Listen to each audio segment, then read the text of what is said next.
Yeah, I know. I'm wearing a giant purple jumpsuit. Since Halloween's Thursday, so this is gonna be the Halloween edition of 10 questions. Also, almost, pretty much halfway through the season. Um, yeah, this costume is, I don't know if anybody's watched The Big Lebowski, but, Jesus. You know, the dude that licks the bowling ball, and... Anyway, I don't want to get into that. I just want to get into these questions. Question one. Was Dez Bryant being a diva or just a passionate player? He was definitely being a diva. Um, I honestly don't think that that was a passion at all. Um, I think he was yelling at Romo and all that just because he only got targeted like 6 times. I think it was 6 times, and well, it's how the cookie crumbles sometimes. Dez, you can't expect 30 balls or 25, 35 balls thrown at you a game. I know Calvin Johnson had 18 targets, caught 14 for 329. I think he was also mad about that. But yeah, definitely Dez Bryant being a total diva. Question two, which would you rather have? Megatron right now, healthy, or Jerry Rice in his prime? Um, honestly, I think this question depends on what era of football we're in. Like, this is not a knock on Jerry Rice at all, but I think if he was playing in this generation, I don't think his numbers would be as great as they are. With that said, I would take Jerry Rice in his prime since he played in a different era and they didn't throw the ball like 45, 50 times a game, every game, and they relied more on the run. I would, but if since we're talking like this current generation, I would definitely take Megatron because he's bigger, he's very athletic, and damn he can catch balls in triple coverage, which is awesome, especially that catch that he had against Dallas. Question three. Are the Bucs about as bad as the Jags, or are they a better team with a worse record? I think they're a better team with a worse record. I think the Jacksonville Jaguars are the worst team in the NFL. They are absolutely piss poor terrible. The game against San Francisco showed it, although they did show a lot of fight against Denver. I do give them credit for that. But they're just all around terrible. Um,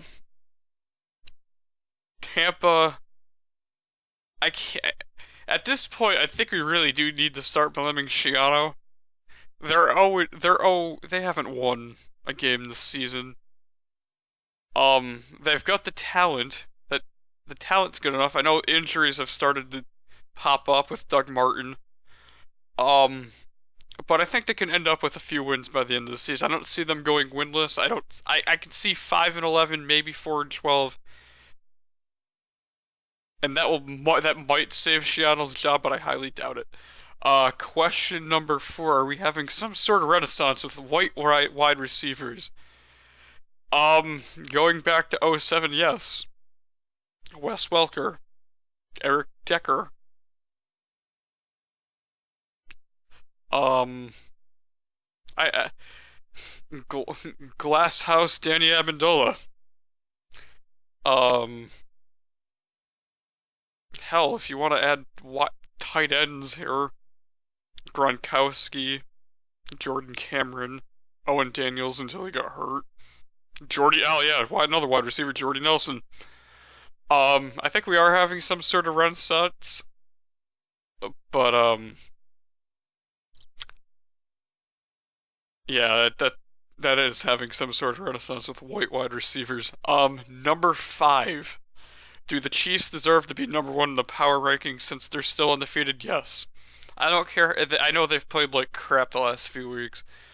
Um, but they're the last undefeated team left. You're gonna need. They have to be number one because I honestly they haven't played Denver. They haven't played Denver yet. I think Denver, New England, Indianapolis, Cincinnati, Kansas City, those are the top 5 teams in the AFC. Um, I think Kansas City is a top 10 NFL team. But yeah, they deserve to be number one just because they are still undefeated. Question number 6. Are you going to eat crow for saying the Giants were done for like 4 weeks ago and 4 more weeks? I never said they were done, honestly. I honestly think, to be honest with you, I think this division's going to be won with 7 wins. Maybe 6. I think 6 and 10 could win that division this year. I think the Giants are going to win that division this year still. Because I don't know, because Dallas is inconsistent. Washington, meh. Philadelphia, meh. The Giants are on a winning streak. I think they could end up winning this division at 7 and 9, 8 and 8. Maybe 6 and 10, the way that division's been playing. But no, I'm not gonna eat crow. Question number 7. This is probably my favorite question for the week. Worst way to lose, beating heavily favored division rival and blowing it over the course of a game, which was Miami against New England this weekend, or on a quarterback sneak on a play everyone thought was going to be a spike. Dallas, obviously the Matt Stafford play at the end of the Dallas-Detroit game. I think the worst way to lose, honestly, is on a quarterback sneak on a play that everybody thought was going to be a spike. And why I say that is Miami's actually, I think it was the year New England made the Super Bowl. They were up, I think, 20-3. They're actually up 17 points on New England going into the second half in New England and ended up blowing it. So I'm not really surprised that Miami did it again on Sunday. But for the Cowboys to lose on that, that's absolutely hilarious. It's just the way Tony Romo and the Cowboys, that's the luck that they have. They have some really crappy luck. But yeah, I would definitely go with the quarterback sneak. Question number 8. Any player you wouldn't be surprised to get traded from your team before the deadline? I don't see anybody from the Patriots getting traded. I possibly see somewhat a wide receiver getting traded before to the Patriots before the deadline. I don't see a Patriot player getting traded. Yeah. I know, shortest question of the week right there. Question number 9. Do you think the Redskins should change their name? Absolutely not. That team has been around forever. They've always been the Washington Redskins. I know I've heard and seen rumors that the name Washington Bravehearts has been trademarked. I wouldn't like that. I think they should change. I shouldn't change their name at all because that's been a historic name in the NFL for years and will continue to be. Question number 10. Why isn't Tom Brady producing tons of offense with bad weapons anymore?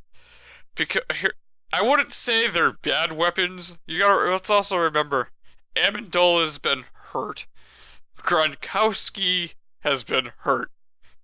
They have been playing with 2 rookie wide receivers and Julian frickin' Edelman. Julian frickin' Edelman. It's not that. I honestly think with the 2 wide receivers, the rookies, they still have stuff to learn. Hell, we brought in Austin Collie a few weeks ago, and he's actually going to. I think he'll be good in this offense. He's not producing tons of offense because there are still pieces that need to blend in. You can't build Rome in a day. And with that said, they might not be producing tons of offense, but they're still 6 and 2, and they're still leading their division, which is the funny thing. And there is a bonus question this week. Are you into astrology? I actually took astrology in high school my senior year. It was an elective, which I think astrology is probably one of the coolest forms of science there is. Like the planets and the sun and all that good stuff. Black holes, stars, galaxies, constellations, all that good stuff. Love it. And with that said, that is it for 10 questions this week. I'm going to literally get out of this suit and hang this thing back up because I really don't want to wear it right now because it's like 30 degrees and I just literally got out of the shower not too long ago and it's sort of sticking to me. So I'm going to get out of this and I'll see you next week.